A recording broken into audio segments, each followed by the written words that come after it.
दोस्तों, आज रात जब आप सोने जाएंगे तो एक बार छत की तरफ जरूर देखिएगा, क्योंकि अगर आपके घर की दीवार पर, छत पर या रसोई के कोने में एक छोटी सी छिपकली बैठी है तो समझ लीजिए ये कोई साधारण बात नहीं है। यह एक संकेत है, एक ऐसा संकेत जो सदियों पुरानी परंपरा में, हमारे पुराणों में, हमारे बुजुर्गों की जबान में जीवित है, लेकिन आज की भागती दौड़ती दुनिया में हम इसे भूल चुके हैं। और आज इस वीडियो में मैं आपको वो सब बताऊंगा जो शायद आपने पहले कभी नहीं सुना। जो बात आपकी दादी जानती थी, जो बात हमारे ऋषि मुनियों ने लिखी थी, वो आज मैं आपके सामने खोलने वाला हूँ। लेकिन एक बात ध्यान से सुनिए, अंत तक रुकिए, क्योंकि सबसे बड़ा रहस्य अभी बाकी है। और अगर आप बीच में वीडियो बंद कर देंगे तो सबसे जरूरी बात आपसे छूट जाएगी। एक बात सोचिए, आपने कभी ना कभी देखा होगा घर में अचानक एक छिपकली आ जाती है, कभी रात को रसोई की दीवार पर, कभी पूजा घर के पास, कभी मुख्य दरवाजे पर। और उस वक्त आपके मन में क्या आता है?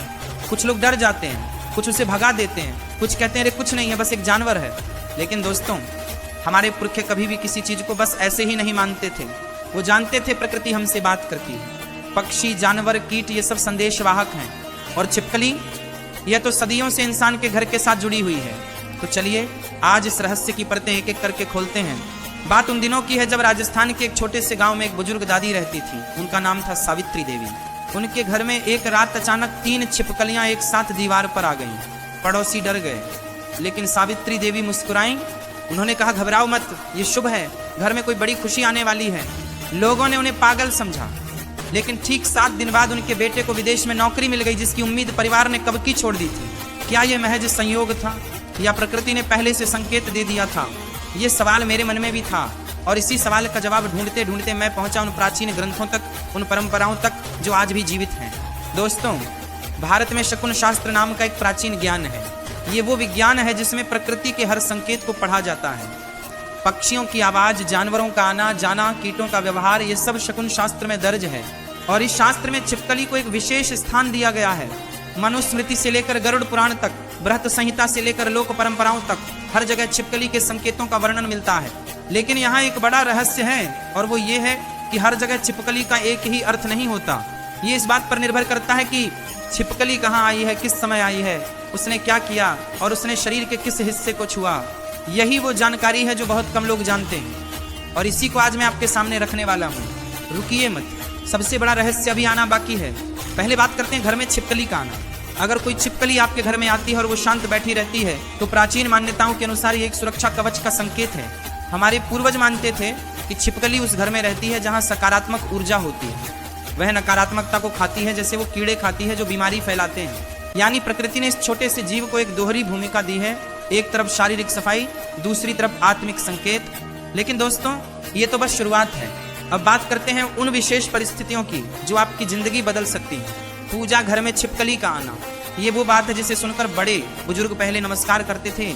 अगर कोई छिपकली आपके घर के मंदिर में, पूजा घर में या देवस्थान के पास आ जाए तो कई पुरानी मान्यताओं के अनुसार ये देवी देवताओं का आशीर्वाद लेकर आती है। ऐसा कहा जाता है कि भगवान जब किसी पर प्रसन्न होते हैं और सीधे संकेत देना चाहते हैं तो वो प्रकृति के किसी जीव के माध्यम से संदेश भेजते हैं। और छिपकली जो छाया में रहती है, जो दीवारों पर चलती है, जो चुप रहती है, वो इस काम के लिए सबसे उपयुक्त मानी गई है। तो अगर आपके पूजा घर में छिपकली आए तो उसे भगाइए मत, शांत मन से हाथ जोड़िए और मन में कहिए, प्रभु तेरा शुक्रिया।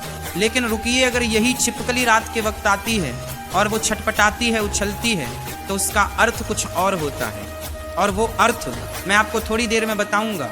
अब बात करते हैं उस रहस्य की जो सदियों से दबा हुआ है। हमारे देश में छिपकली के शरीर के अलग अलग हिस्सों का अलग अलग महत्व है।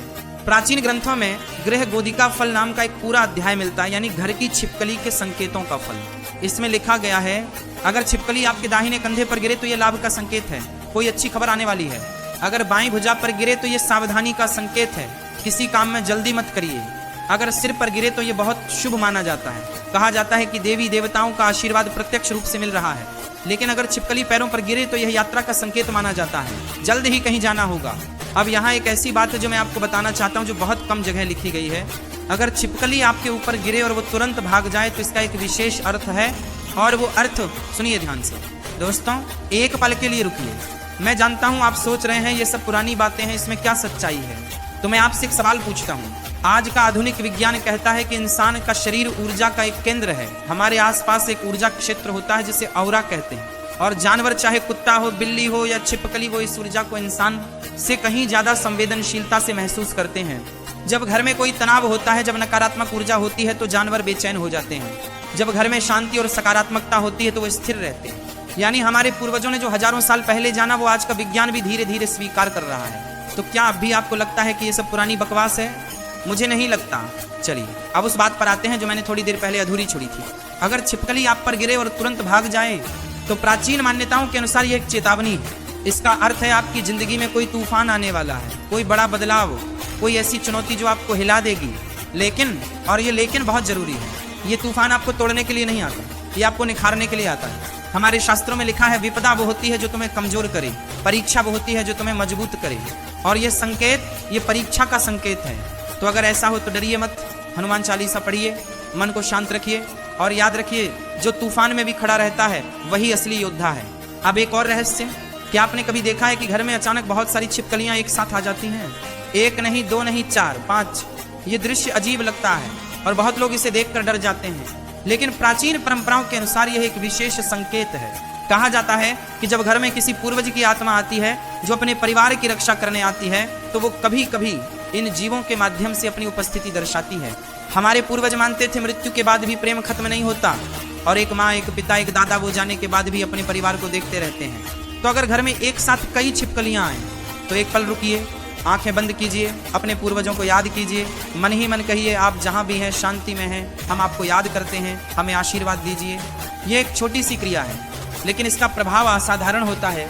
दोस्तों अब मैं आपको एक ऐसे संकेत के बारे में बताने वाला हूं जो बेहद महत्वपूर्ण है और इससे सुनकर कई लोगों की आंखें खुल जाती हैं। अगर आपके घर में छिपकली बार बार एक ही जगह आती रहती है, जैसे हमेशा रसोई के एक कोने में, या हमेशा उसी दीवार पर जहां आपकी तिजोरी है, या हमेशा उसी कमरे में जहां आप सोते हैं, तो ये कोई संयोग नहीं है।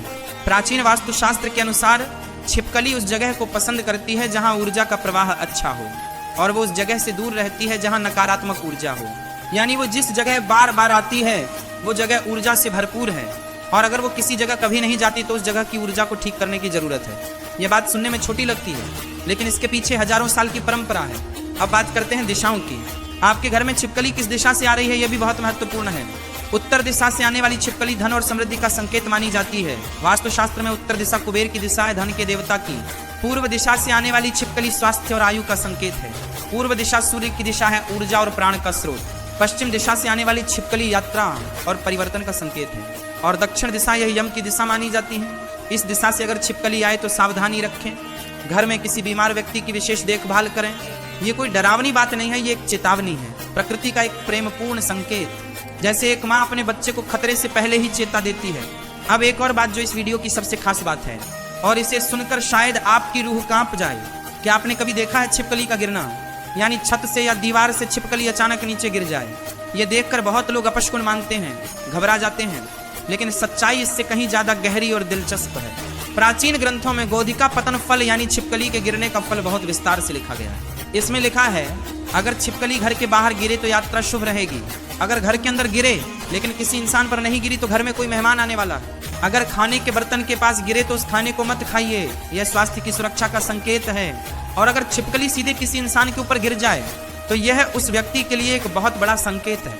यह संकेत उसकी किस्मत से जुड़ा है, उसके जीवन में एक बड़ा मोड़ आने वाला है और वो मोड़ शुभ होगा या अशुभ यह इस बात पर निर्भर करता है कि छिपकली उसके शरीर के किस हिस्से पर गिरी। मैंने ये पहले थोड़ा बताया था, अब इसे और गहराई से समझते हैं। शरीर के अलग अलग अंगों पर छिपकली गिरने का फल ये ज्ञान वृत्त संहिता में मिलता है, जो एक प्राचीन भारतीय ग्रंथ है। सिर पर गिरे इसे बहुत शुभ माना जाता है, राजयोग का संकेत, जीवन में बड़ी सफलता आने का संकेत। माथे पर गिरे बुद्धि और विद्या में वृद्धि का संकेत। दाहिनी आंख पर गिरे धन लाभ, बाईं आंख पर गिरे किसी प्रिय से मुलाकात। दाहिने कान पर गिरे कोई अच्छी खबर सुनने को मिलेगी। बाएं कान पर गिरे कोई चिंता का विषय आएगा लेकिन वो हल हो जाएगा। दाहिने कंधे पर गिरे यात्रा में सफलता। बाएं कंधे पर गिरे सावधान रहे, कोई धोखा दे सकता है। पेट पर गिरे भोजन और सुख की वृद्धि। पैरों पर गिरे लंबी यात्रा, नया स्थान। दोस्तों ये सब पढ़कर शायद आपको आश्चर्य हो रहा हो, लेकिन यह ज्ञान हमारी संस्कृति में हजारों साल से जीवित है और इसे मानना या ना मानना ये आपका अधिकार है। लेकिन एक बात तो माननी पड़ेगी, हमारे पूर्वज कोई मूर्ख नहीं थे, उन्होंने इस ज्ञान को बिना कारण नहीं लिखा।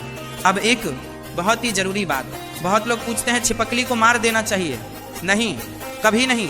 और इसके पीछे केवल धार्मिक कारण नहीं है बल्कि वैज्ञानिक कारण भी हैं। छिपकली घर में मच्छर, मक्खियां और छोटे छोटे कीड़े खाती है जो बीमारी फैलाते हैं।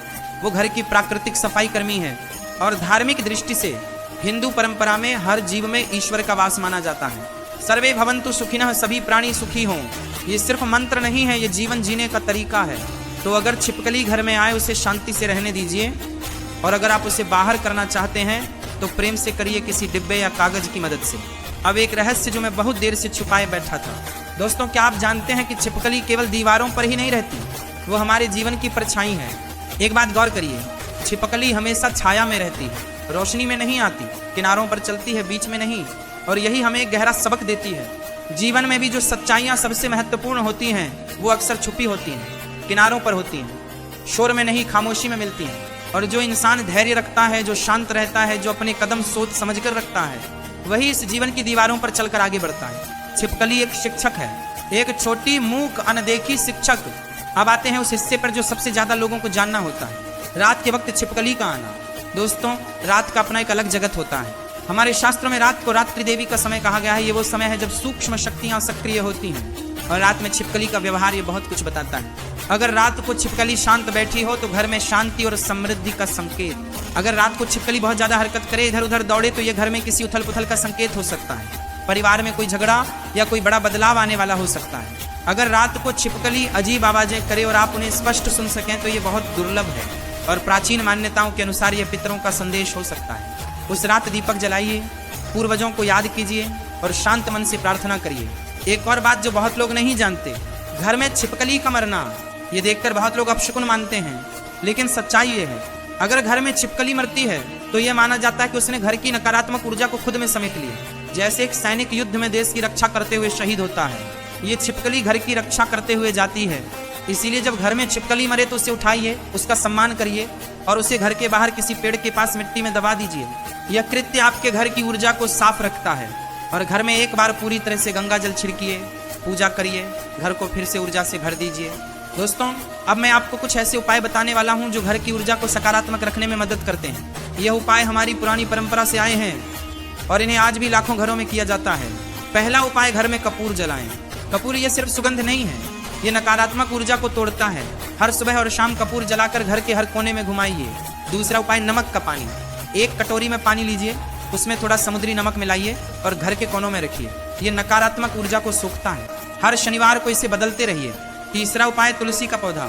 घर में तुलसी यह केवल धार्मिक महत्व नहीं रखती, विज्ञान भी मानता है कि तुलसी हवा को शुद्ध करती है और घर में सकारात्मक ऊर्जा बनाए रखती है। चौथा उपाय, हनुमान चालीसा। हर मंगलवार और शनिवार घर में हनुमान चालीसा का पाठ करिए, यह घर को शक्ति और सुरक्षा देता है। पांचवा उपाय, घर को साफ रखिए। ये सबसे सरल और सबसे शक्तिशाली उपाय है। गंदगी नकारात्मकता को आमंत्रित करती है, सफाई दिव्य ऊर्जा को। दोस्तों, अब वो बात जो मैंने इस वीडियो में सबसे बाद के लिए रखी थी, वो रहस्य जो इस सबसे भी बड़ा है। क्या आपने कभी सोचा, हम छिपकली को देखते हैं, उसके संकेत पढ़ते हैं, लेकिन असली सवाल ये है, हम इन संकेतों को सुनते क्यों हैं? क्योंकि हम अकेले हैं, क्योंकि हम आश्वस्त होना चाहते हैं, क्योंकि हम चाहते हैं कि कोई हमें बताए सब ठीक होगा। और यही प्रकृति करती है। वो एक छोटी सी छिपकली भेजती है, एक पक्षी भेजती है, एक फूल खिलाती है, एक बादल भेजती है और कहती है मैं यहाँ हूँ, तुम अकेले नहीं हो। ये ईश्वर का प्रेम है जो हमें हर पल हर रूप में मिलता है। बस आंखें खुली रखनी होती हैं, बस मन शांत रखना होता है, बस श्रद्धा रखनी होती है। अब एक घटना सुनिए। मध्य प्रदेश के एक छोटे से कस्बे में रमेश नाम के एक व्यक्ति थे। उनका व्यापार डूब चुका था, बैंक का कर्ज था, परिवार में तनाव था और एक रात उन्होंने हार मान ली थी। उस रात वो अपने कमरे में अकेले बैठे थे, अंधेरे में। तभी उनकी खिड़की पर एक छिपकली आई। उसने उनकी तरफ देखा। रमेश बताते हैं, मुझे नहीं पता क्यों, लेकिन उस पल मुझे लगा मैं अकेला नहीं हूँ। उन्होंने खिड़की खोली, बाहर आए, आसमान की तरफ देखा और मन ही मन कहा, हे भगवान, अगर तू है तो एक रास्ता दे। अगले दिन एक पुराने दोस्त का फोन आया। उसने एक नया बिजनेस शुरू करने का प्रस्ताव दिया। आज रमेश उस कस्बे के सबसे सफल व्यापारियों में से एक हैं। क्या वो छिपकली भगवान का संदेश थी? रमेश कहते हैं, मेरे लिए तो थी। दोस्तों, मैं आपको डराना नहीं चाहता, मैं आपको कोई अंधविश्वास नहीं सिखाना चाहता, लेकिन एक बात जरूर कहना चाहता हूँ। हम इतने व्यस्त हो गए हैं, इतने आधुनिक हो गए हैं कि हम प्रकृति की भाषा भूल गए हैं। हम अपने फोन में इतने घुसे हैं कि हम भूल गए कि हमारे आसपास एक जीवित, बोलती, संकेत देती दुनिया है। और यही दुनिया जब हम उससे जुड़ते हैं तो हमें शांति मिलती है। तो आज एक छोटा सा काम करिए, अपने घर में बैठिए, आंखें बंद करिए, 3 गहरी सांसें लीजिए और मन में कहिए, हे प्रकृति, हे ईश्वर, मैं तुम्हारे संकेतों के लिए खुला हूँ, मुझे सही रास्ता दिखाओ। ये एक प्रार्थना है और हर प्रार्थना ईश्वर सुनता है। अब एक और रहस्य जो अंत में मैंने रखा था, छिपकली और कर्म। हमारे शास्त्रों में कहा गया है जो जीव हमारे घर में आता है वो हमारे कर्मों का प्रतिबिंब है। यानी अगर आपके घर में अच्छे जीव आते हैं, अगर पक्षी आते हैं, अगर छिपकली शांत रहती है, अगर गाय घर के सामने से गुजरती है, तो ये आपके अच्छे कर्मों का फल है। और अगर घर में हमेशा नकारात्मकता है, झगड़े हैं, तनाव है, तो जीव भी बेचैन रहते हैं। यानी हमारा घर हमारे कर्मों का दर्पण है। तो अगर आप चाहते हैं कि घर में शांति आए, सुख आए, समृद्धि आए, तो सबसे पहले अपने कर्म सुधारिए, झूठ मत बोलिए।